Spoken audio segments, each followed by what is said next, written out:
Welcome back to the Obvious Choice podcast. I'm here just with Ren. Amber's off this week.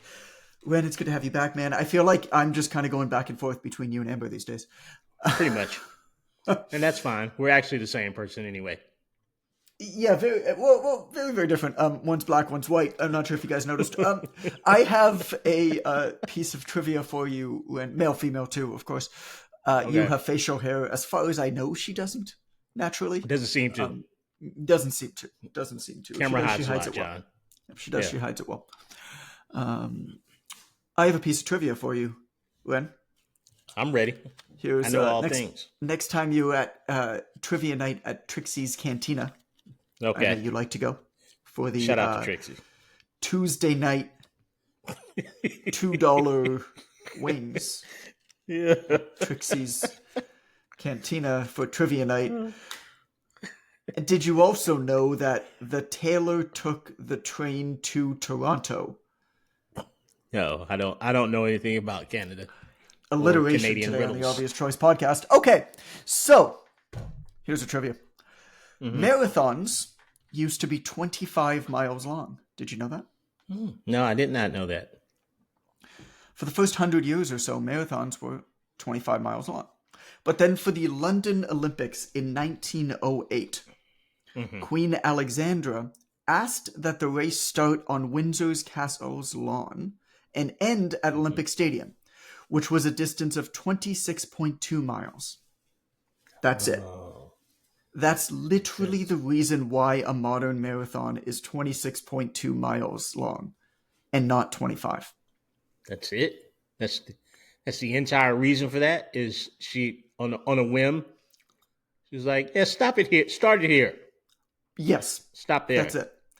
All right. Now the whole world runs 26.2, and that sounds kind of stupid, John. I'm not gonna lie to you. And so what that says to me, what that demonstrates to me, is that the end of any race is nothing but a temporary marker without much significance. In grade 9, I had a math teacher. Her name was Miss Choi. And she put a sign above the clock in the classroom that said, "Clock watchers, time will pass. You, however, may not." I've got this clock behind me. You see it, right? Yeah, that's good. So this is a custom clock that I had made for my office. It's this beautiful wooden thing. It was made from a fallen tree. And on this clock, I had a local artisan burn in 3 words. Those 3 words are "time passes regardless," which is an homage to Miss Choi's sign, a morbid reminder that time waits for no one. Your life is nothing more than one long string of special yet expiring moments that will pass, regardless. Calvin begs me to read just one more chapter 3 times a night of his book.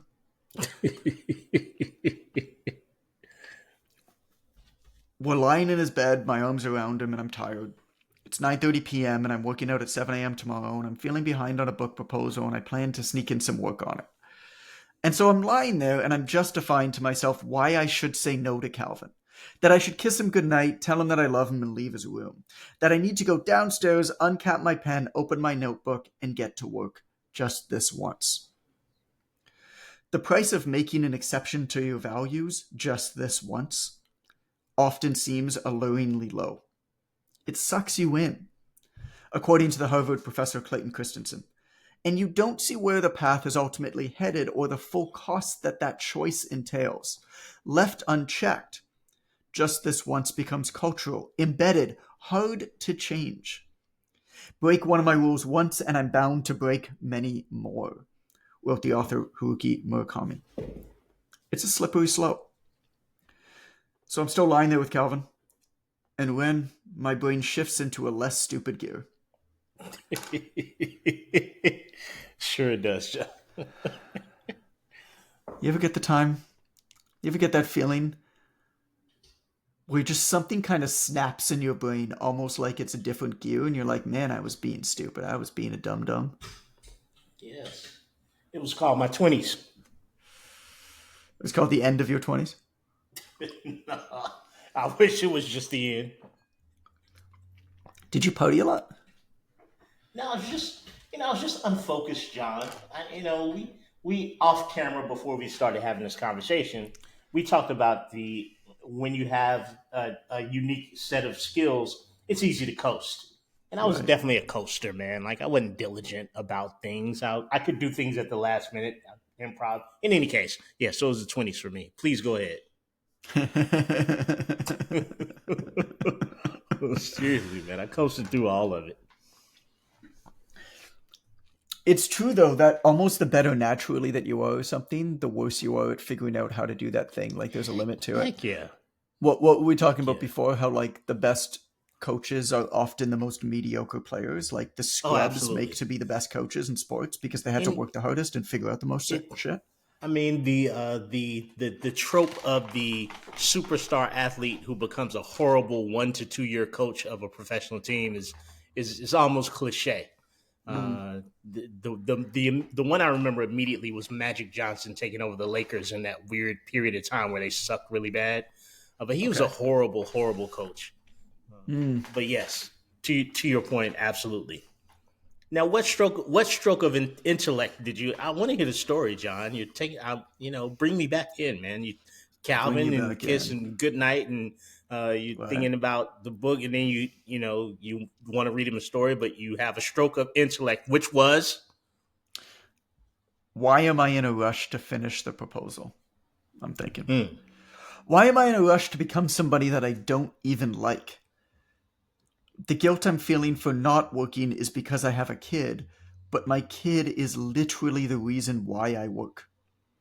Hmm. In How Will You Measure Your Life, which Christensen wrote soon after he was diagnosed with follicular lymphoma, which was a disease that claimed his life a few years later, he wrote, investing our time and energy in raising wonderful children or deepening our love with our spouse often doesn't return clear evidence of success for many years.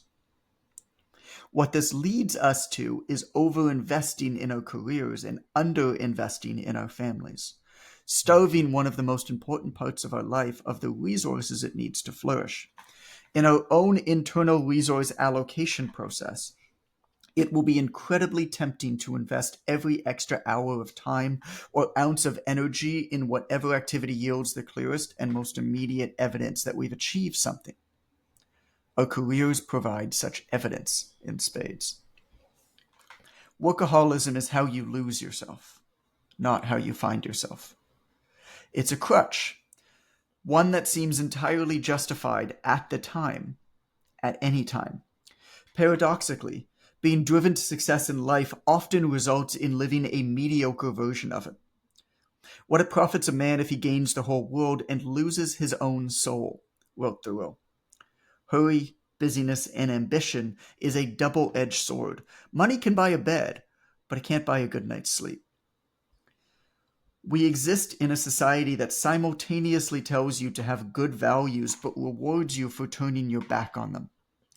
Rollo May, the co creator of humanistic psychology, wrote that if it is the organization man who succeeds, but he later added the contradiction that you are said to be significant, but it is a significance that is brought precisely at the price of giving up your significance. At any moment, it's easy to fall into the trap of marginal thinking, of justifying to yourself why you should make an exception just this once. And perhaps if it really were just this once, then that wouldn't be a problem. But it never is it? Calvin's 7 years old. The days where we snuggle in bed reading stories together are numbered. And so, the work that the dumb part of my brain feels that I have to do tonight can wait. It's more important for me to lie in bed with him and read Willy Wonka and the Chocolate Factory until I lose my voice and he falls asleep with his head on my chest while I still can. Because soon, this fleeting period will pass. And when that does, I'll have plenty of time to work on book proposals at night, sadly. Well, that is a stroke of intelligence, John.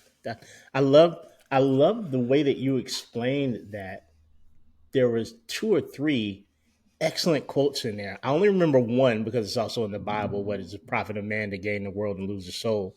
I've heard that one a Mm, bazillion times. from dear old dad. But the one from but there were two on each side of that. I'll what is review the it in the podcast. Bible?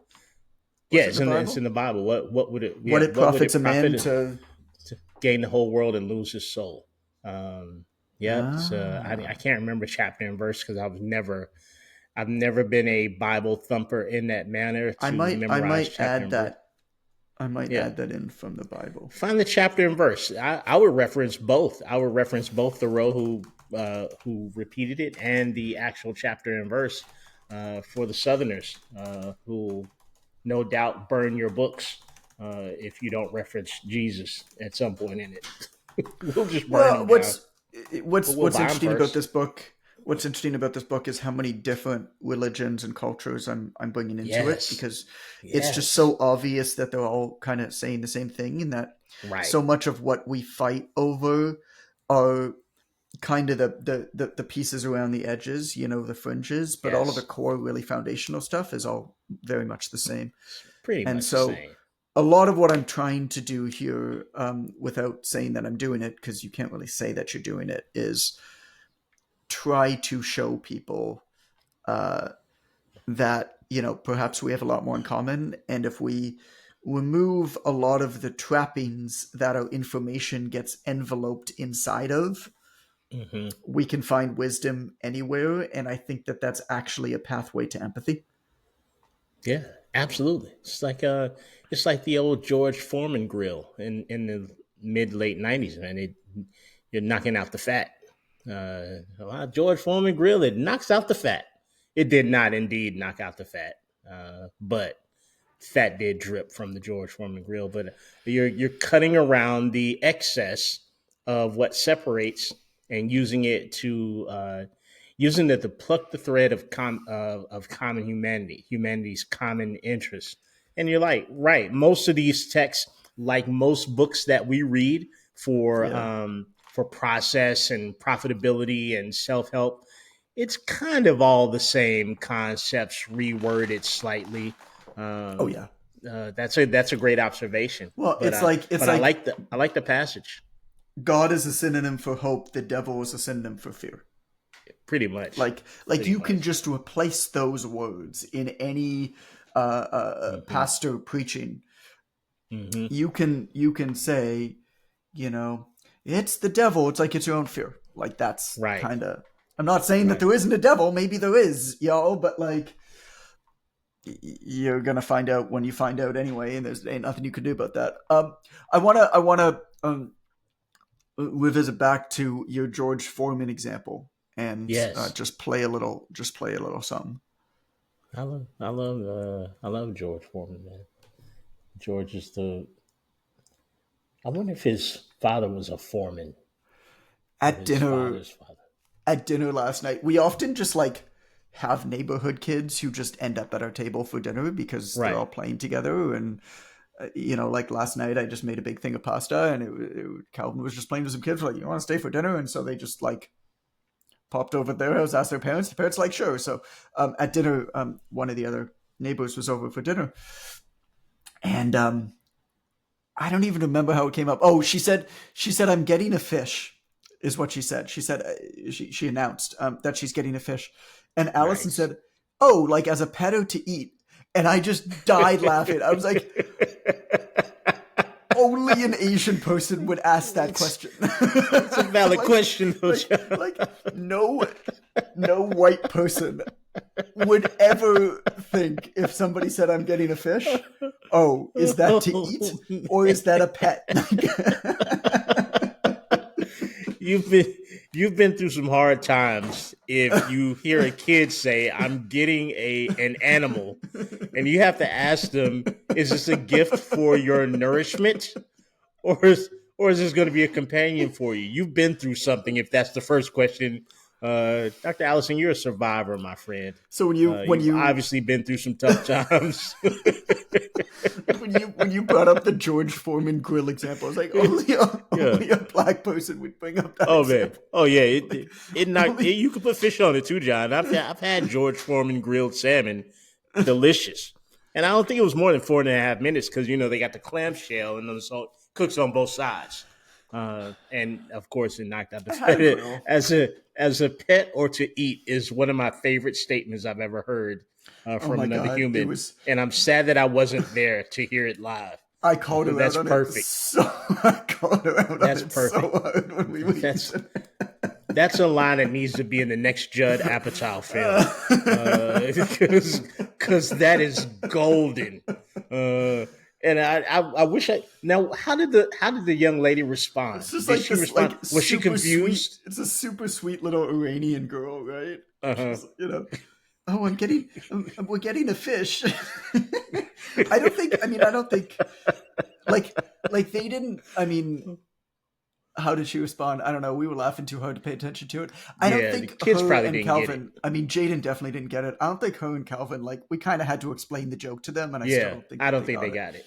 We're like, no, But no, that no. makes it funnier. Stereotypically, in certain cultures, they're known, and this isn't quite true, but there's a joke that in certain cultures, people eat their pets when they get hungry. Right. And Absolutely. then there was just a whole bunch of tears and kids crying, and that was the end of dinner.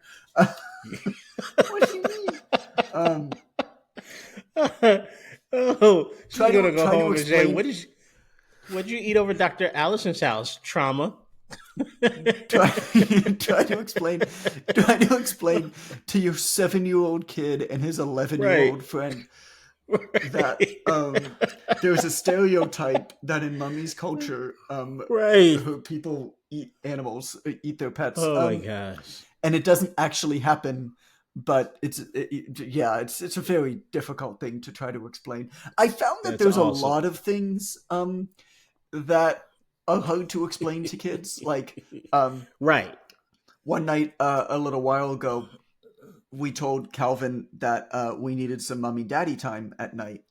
Uh, Mm-hmm. Giggity, right? And Giggity.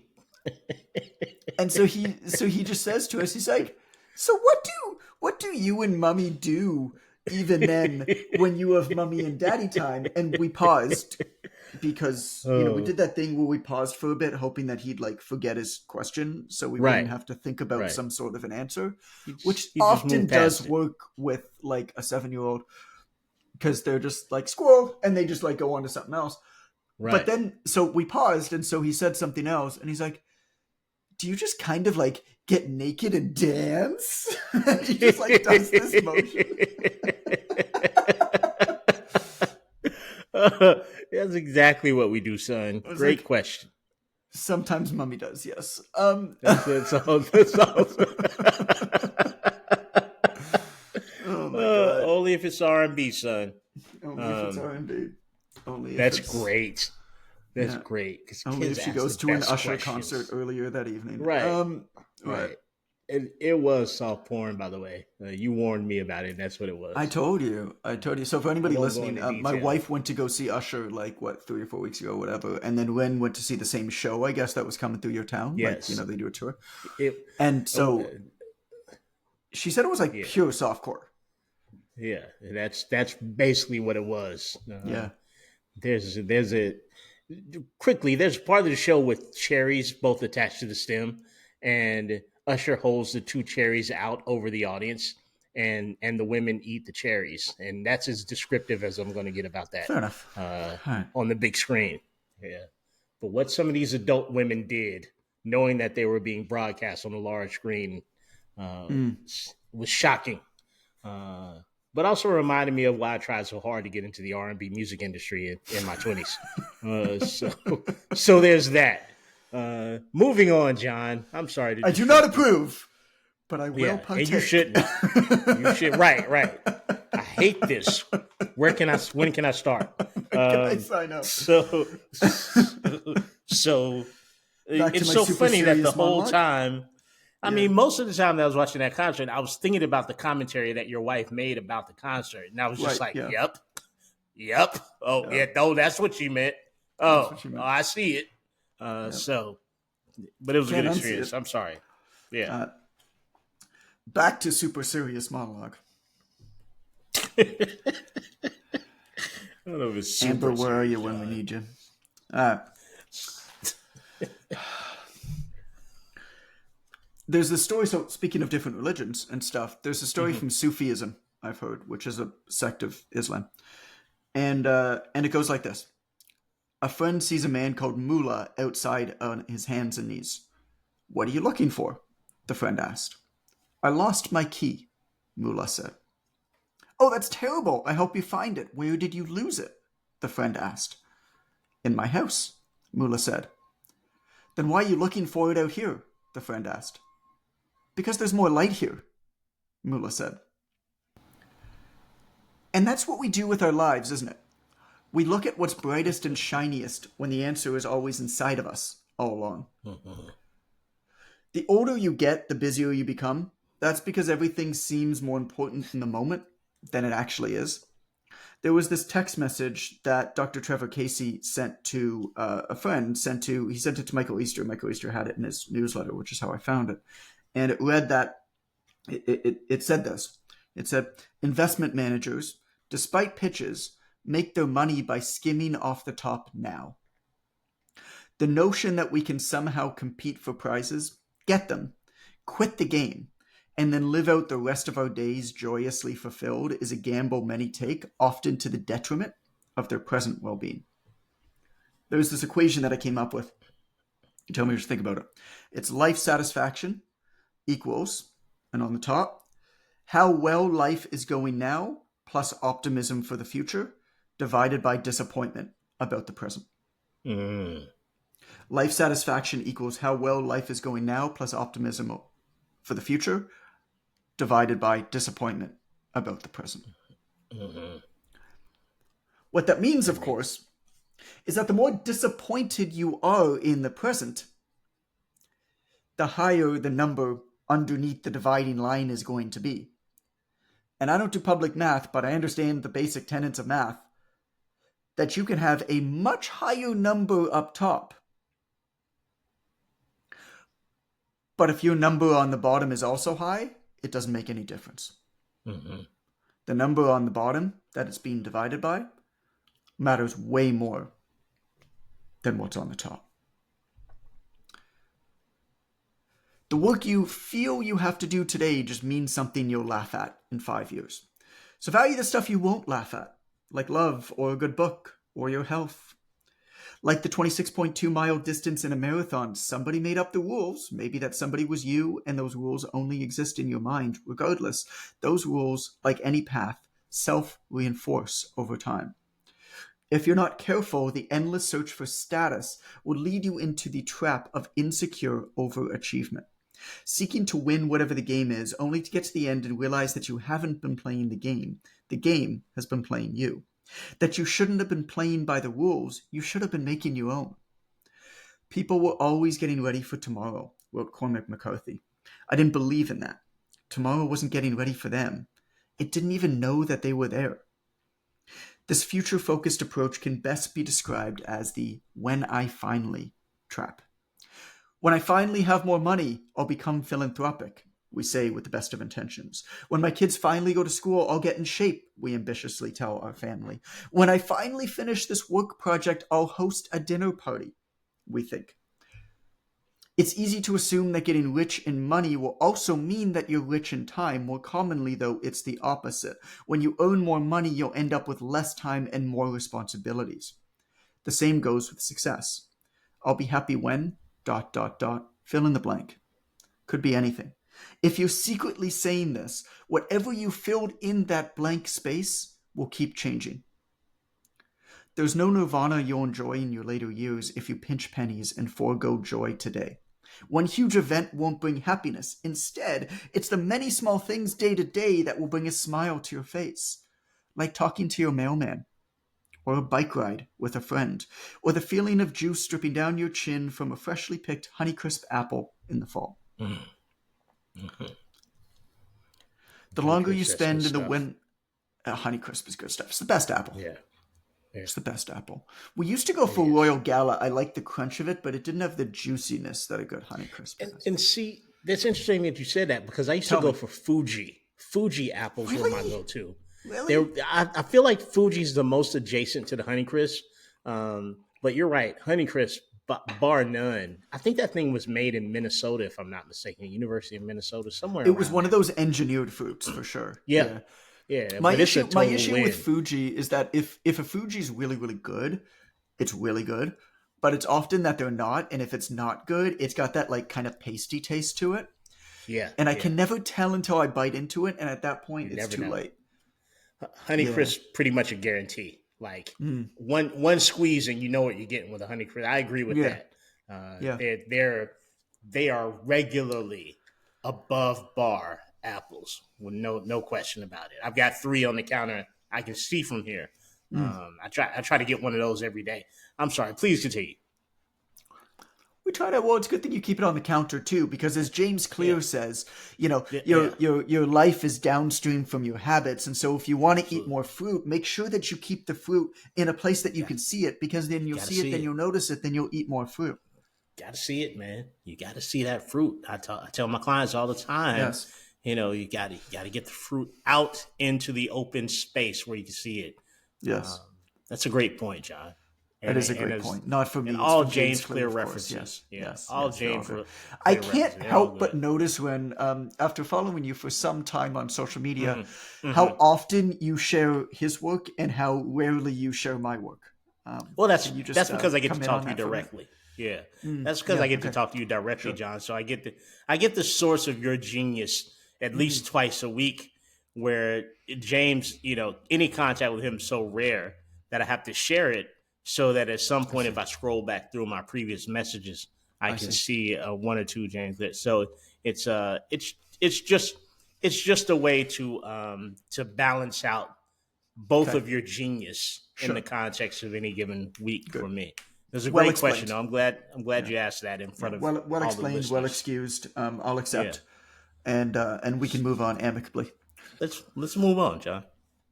The longer you spend in the when I finally trap, the harder it will be to get out.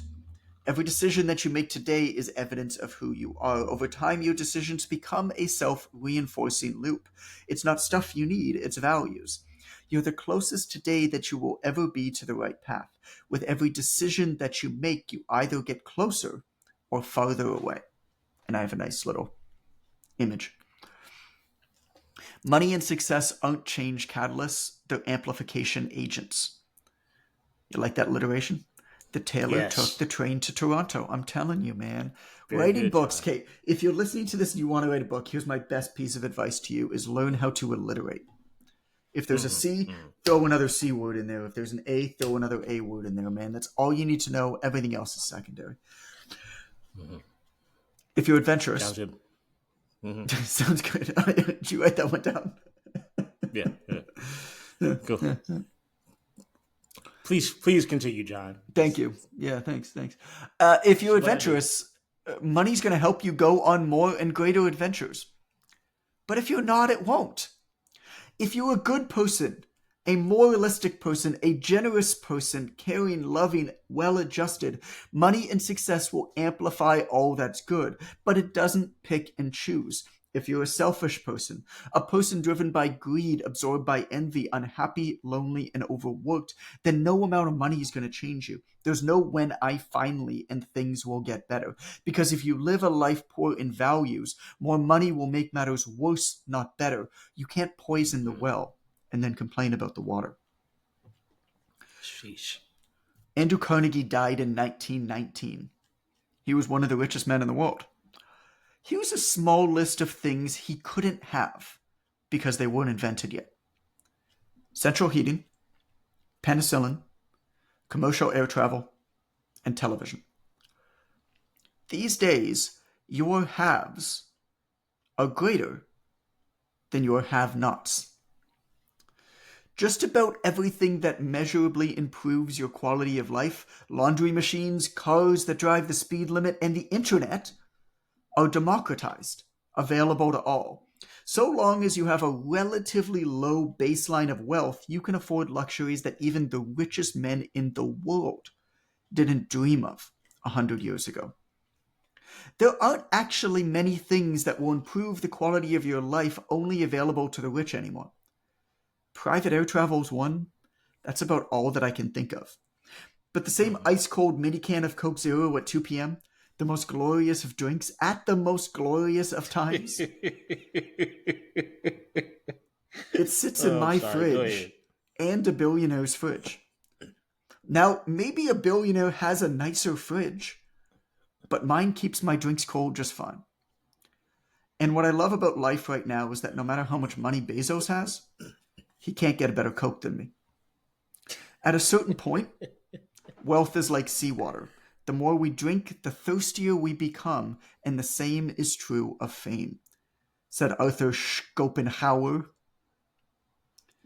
So stop the Schopenhauer. endless search for the pot of joy at the end of the hedonistic rainbow. I'm going to put a pin in it there. More books need a Schopenhauer quote, John. Yeah. Brilliantly done. Schopenhauer. If Schopenhauer. if the book ain't got a Schopenhauer quote in it, I don't want it. I'm not buying it. I don't want it. It's just it's so funny with this one. I'm actually working on the section right now where I'm talking about how I ordered a beer in Greenland. Mm-hmm. And it's part of this chapter on minimalism that I'm writing. And minimalism is something that I always assume that I like. My own philosophy towards it, my own brand of minimalism, is actually something I thought that I would at one point write an entire book about. Mm-hmm. And I think actually it works better as a chapter in this upcoming book. Because I don't think it's everything. I think it's a piece of everything. And so anyway, so there's part of minimalism is choice. Minimalism is like, Mm-hmm.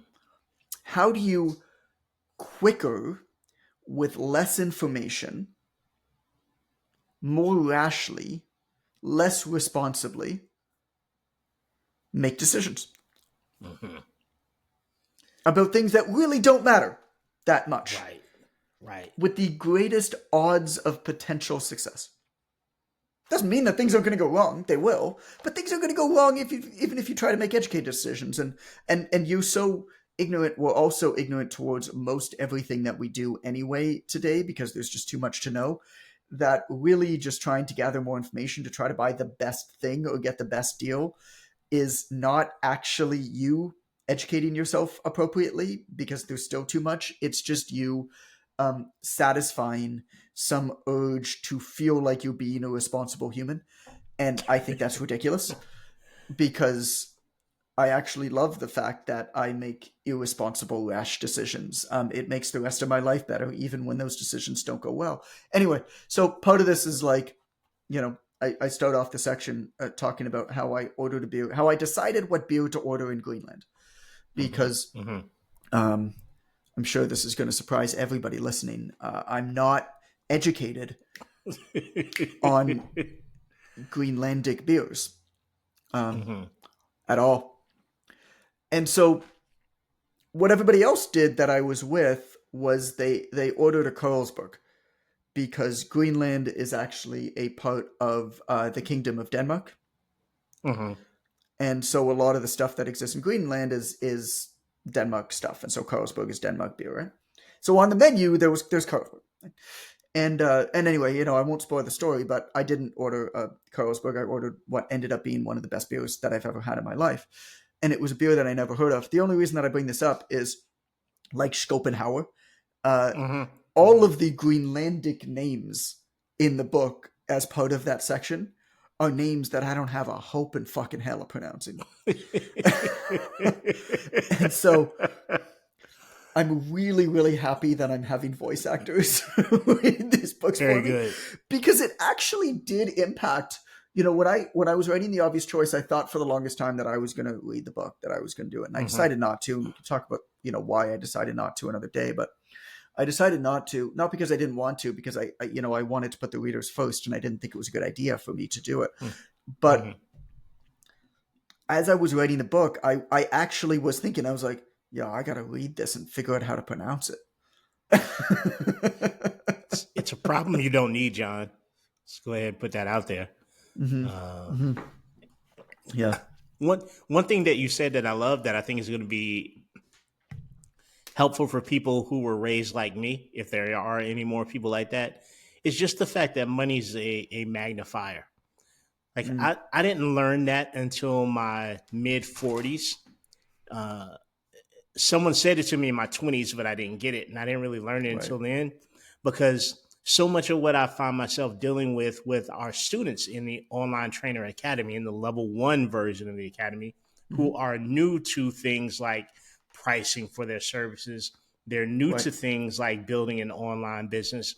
There's there's um there's such a great there's such a great width of self-limiting beliefs amongst the students that almost specifically are money driven. And one of the things that I believed as a younger person, also because of religious background, is that money was the root of all evil. Hmm. uh, and that compromised my ability. I thought money turns people into things Right. because that's what I was taught through religion incorrectly and anecdotally, and that's the language that I heard in my home. And obviously, in the Right. 1980s, that's what I saw on television because you couldn't Yeah. be rich on nighttime television dramas in the 80s without being the villain. Uh, J.R. Ewing was the main villain in Dallas.